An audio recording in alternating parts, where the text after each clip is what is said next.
ගරු එම්.එම්. තාහිර් මැතිතුමා ඔබතුමාට විනාඩි 3ක කාලයක් ලැබෙනවා.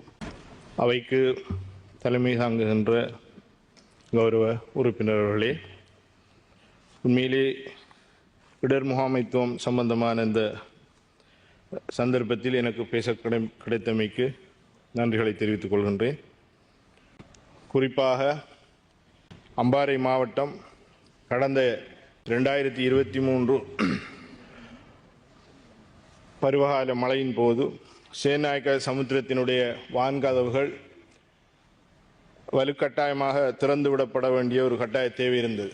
அதன் போது அந்த பிரதேசத்தில் இருக்கின்ற விவசாய முற்றுமுழுதாக பாதிக்கப்பட்டு அது 2024 காலப்பகுதியிலே புனர் நிர்மாணம் செய்யப்பட்டிருந்தது. சுமார் 300 மில்லியன் பெறுமதியான வேலை திட்டங்கள் அந்த பிரதேசத்திலே செய்யப்பட்டிருந்த போதிலும் தற்போது நடைபெற்ற இந்த அனர்த்தத்தின் போது அவ்வளவு விடயங்களும் மீண்டும் பாதிப்புக்கு உட்பட்டிருக்கின்றது.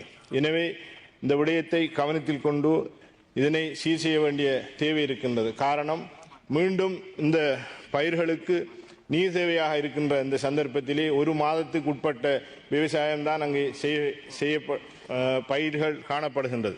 இவ்வாறான ஒரு சூழ்நிலையில் இது அறுவடை வருகின்ற காலம் வரைக்கும் பயிர்களுக்கு நீர் தேவையாக இருக்கின்றது. எனவே இதை அரசாங்கம் இதிலே கவனம் செலுத்த வேண்டும் என்று கூறிக்கொள்கின்ற இந்த சந்தர்ப்பத்தில் குறிப்பாக ஏற்பட்ட மாவடிப்பள்ளியினுடைய அந்த அனர்த்தம் அந்த பாதுகாப்பு நடவடிக்கையிலே ஈடுபட்டிருந்த அந்த பிரதேசத்தைச் சேர்ந்த ஜனாசா நலன்புரி அமைப்புக்கு இச்சந்தர்ப்பத்திலே நான் நன்றி கூற கடமைப்பட்டிருக்கின்றேன். அதன் போது அதை அண்மித்திருந்த காரதீவு பிரதேச மக்கள் சகோதர இனத்துவ மக்களாக இருந்தாலும் கூட அவர்கள் அந்த அனர்த்தத்திலே தங்களுடைய பங்களிப்பை மிக விரைவாக செய்திருந்தார்கள் அந்த ஜனாசாக்களை மீட்டெடுப்பதற்காக. அந்த சந்தர்ப்பத்திலே மாவடிப்பள்ளி, சாய்ந்தமருது, காரதீவைச் சேர்ந்த அந்த அமைப்புகளுக்கு, கல்முனையைச் சேர்ந்த அந்த அமைப்புகளுக்கும் இச்சந்தர்ப்பத்திலே நான் நன்றியை தெரிவிப்பதோடு குறிப்பாக நாவிதன்வெளி பிரதேசம் முற்றுமுழுதாக நீர் சூழப்பட்டு தொழில் வாய்ப்புகளுக்கு செல்ல முடியாத அளவிலே அந்த மக்கள் பாதித்திருந்தார்கள்.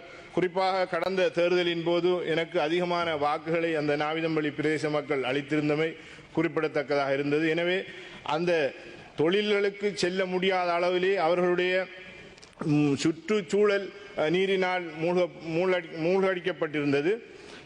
அதிலே அந்த பாதிக்கப்பட்டிருக்கின்ற அந்த மக்களுக்கான நிவாரணத்தை இந்த அரசு கவனத்தில் எடுக்க வேண்டும் என்று இச்சந்தர்ப்பத்தில் கூறி விடைபெறுகிறேன். நன்றி.